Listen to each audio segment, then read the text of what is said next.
বাবা অনেকক্ষণ তো হয়ে গেল, একবার ফোন করে দেখবো মেডিসিনগুলো ঠিকঠাক পৌঁছেছে কিনা, চিকিৎসার সরঞ্জামগুলো ঠিকঠাক পৌঁছেছে কিনা, ক্যাম্প শুরু হলো কিনা, একবার ফোন করে দেখি। দাঁড়াও দাঁড়াও, এত বড় আয়োজন, ওর আগে সবটা গুছিয়ে নিক।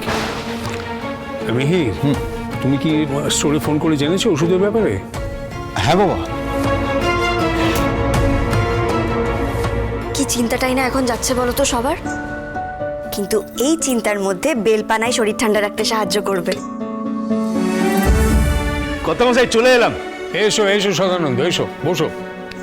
ওই আসলে প্রতিবারই ওই দিনের দিন টাকাটা নিয়ে যেতে বলেন তো, জানি টাকা আটকে থাকবে না, তো তো ওষুধের গাড়ি পৌঁছে গেছে তো? আরে পৌঁছবে না কত মশাই? আরে শিবু রাজু একেবারে আমার ঘরের লোক, যেমন বুদ্ধি আছে তেমন খাটিয়ে। পিসিয়া, উনি সদানন্দ বাবু না, মানে যার ট্রাকে আমাদের জিনিসপত্র গেছে? হ্যাঁ রে, ওনাকেও দিয়ে দেবো। এ তুমি হ্যাঁ সদানন্দের টাকাটা নিয়ে এসো।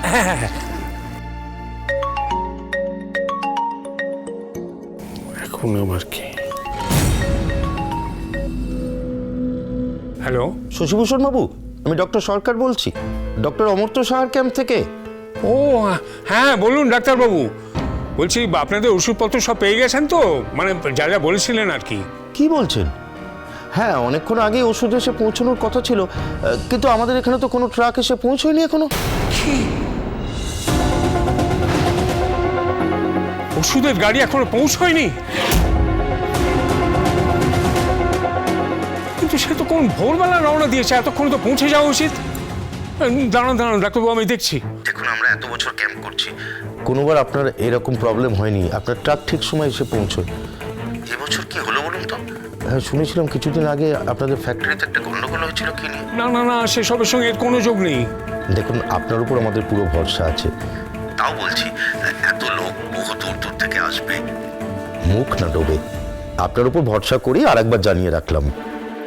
দেখুন কি করা যায়, খালি ওষুধ যেন ঠিক সময় এসে পৌঁছয়, এটুকু দেখবেন। এটা কি হলো? কি হলো এটা? এত বছরে যা হয়নি আজ সেটা হলো কি করে?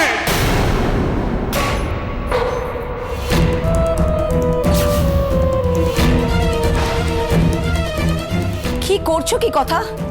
দেখছো গোটা পরিবারটা একটা বিপদের মুখে দাঁড়িয়ে আছে, তারপরে তুমি একটার পর একটা অঘটন ঘটিয়ে চলেছো। সকালবেলা প্রদীপ ফেলে দিলে, এখন গ্লাস। কি ব্যাপার? হ্যাঁ, কি কি কি হয়েছে? সর্বনাশ, সর্বনাশ হয়ে গেছে রেনু, ওষুধের গাড়ি পৌঁছয়নি সোনাপুরে।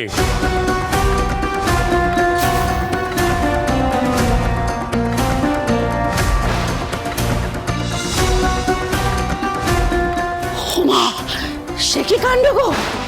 তার উপরে এই মেয়েটা একটার পর একটা অঘটন ঘটিয়ে চলেছে। কি হচ্ছে বলুন তো? মেজো বৌমা, থামো, এখন এসব ঘরোয়া অশান্তি বাদ দাও। ট্রাকটা কেন পৌঁছালো না সেটা আগে জানা দরকার। থামো, দয়া করে থামো।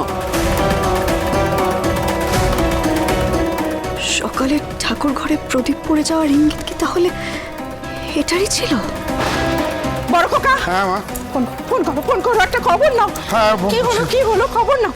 সদানন্দ, বলুন কর্তামশাই। কি কি ব্যাপার হলো? রাস্তায় কোনো গন্ডগোল হলো? আরে তুমি তোমার ড্রাইভারদের ফোন করছো না কেন? ফোন করে জিজ্ঞেস করো, দাঁড়িয়ে আছো কেন হা করে? করছি কথা বলছি। কর্তা দাদু, আপনি আপনি দয়া করে একটু একটু শান্ত হন। রাস্তায় হয়তো যানজটের কারণে গাড়ি পৌঁছতে দেরি হচ্ছে, তাই আপনি আপনি দয়া করে একটু শান্ত হন, এত চিন্তা করবেন না। যানজট হলো, এত দেরি হবে কেন? জয়দেব বিশ্বাসের লোকজন তার মানে ট্রাকটা কবজা করে ফেলেছে। কথা মা, তুমি জানো না ওই ওষুধের গাড়ি যদি না পৌঁছয় তাহলে গুহ ফার্মাসিউটিক্যালসের নাক কাটা যাবে একেবারে। কত লোক, কত আশা নিয়ে আসেন জানো? কত দূর দূর থেকে আসেন সব।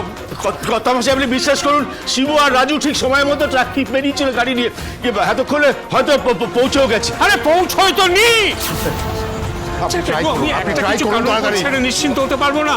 এই বয়সে আমি সব ছুটে ছুটে করবো। শান্ত শান্ত এই একটু জল দাও একটু জল কর্তা দাদু আপনি একটু জল খান, একটু শান্ত হন কর্তা দাদু, আপনি একটু শান্ত হন। কি কাণ্ড বলো দেখিনি জল খান। কথা মশাই 30 বছর ধরে আমি আপনাদের জন্য গাড়ির ব্যবস্থা করে দিচ্ছি, এরকম কোনো সময় হয় না। এবার যে কি হলো, আপনি আরে, কথা না বলে হ্যাঁ, try করুন। প্রতিবার ওরা জিনিসপত্র পৌঁছে দিয়ে ফোন করে, এবার তাও করেনি। আরে ট্রাই করুন আবার। বারে বারে ওদের ফোন নট রিচেবল বলছে, চেষ্টা তো করে যাচ্ছি আমি। বাবা বাবা কেন? বাবা গুহবাড়ির মান সম্মান কর্তামশাই কর্তা দাদু, আমি ডাক্তারকে একটু ফোন করি। কর্তা দাদু আপনি দয়া করে এতটা চিন্তা করবেন না কর্তা দাদু। কর্তামশাই কি কি কি হলো হ্যাঁ? কি হয়ে গেল বলো দেখিনি হ্যাঁ কর্তামশাই বাবা বাবা বাবা কি হলো তোমার বাবা?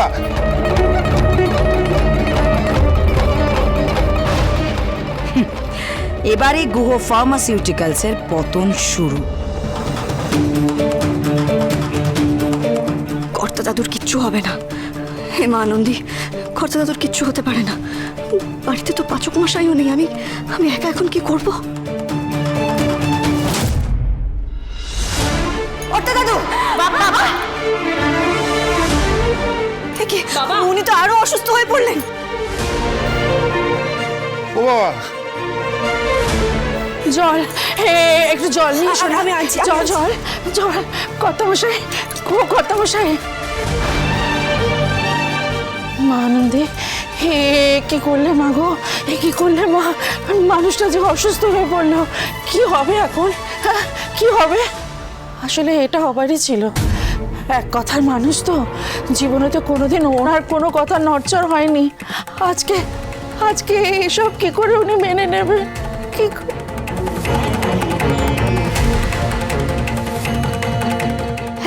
এই তো জল এনেছি। কর্তা দাদু, কর্তা দাদু, ও কর্তা দিদা, কর্তা দাদু তো জ্ঞান ফিরছে না, কি করবো এবার আমরা? হ্যালো, হ্যাঁ ডক্টর সেন, আমি গুহবাড়ি থেকে বলছি।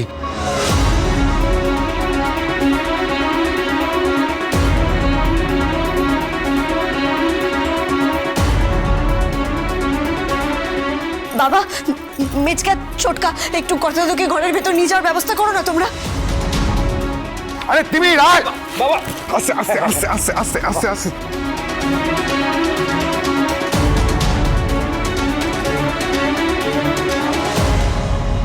কর্তা দাদু আপনি তাড়াতাড়ি সুস্থ হয়ে উঠুন। আমি যে প্রতিজ্ঞা করেছি আপনার নাতি বাবু আর আপনার দূরত্ব আমি কমিয়ে দেব, আমাকে তো সে কথা রাখতে হবে।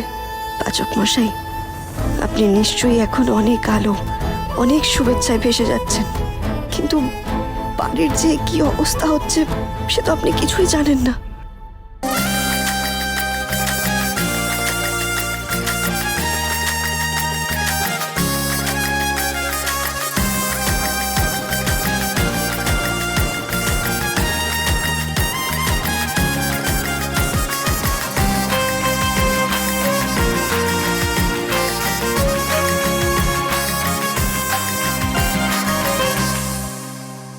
আস্তে আস্তে আস্তে দেখে দেখে মাথায় যেন না লাগে।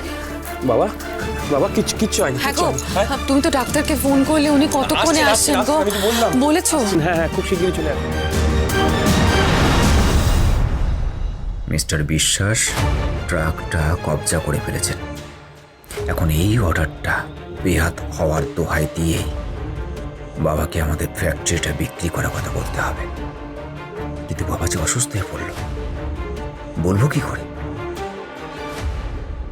ঋতু শোন না, মনে হচ্ছে কর্তা দাদুর রক্তচাপটা বেড়ে গেছে।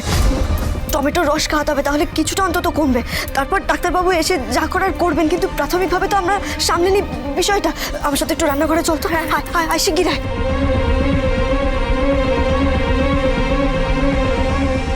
বলছিলাম কর্তামশাইয়ের কি জ্ঞান ফিরেছে? না ওনার জ্ঞান তো এখনো ফেরেনি, তবে আপনি এতটা উতলা হবেন না, আপনি একটু বসুন। আর বলছি দয়া করে ওদের সঙ্গে যোগাযোগ করার চেষ্টা করুন না। নিশ্চয়ই। ঋতু আয়।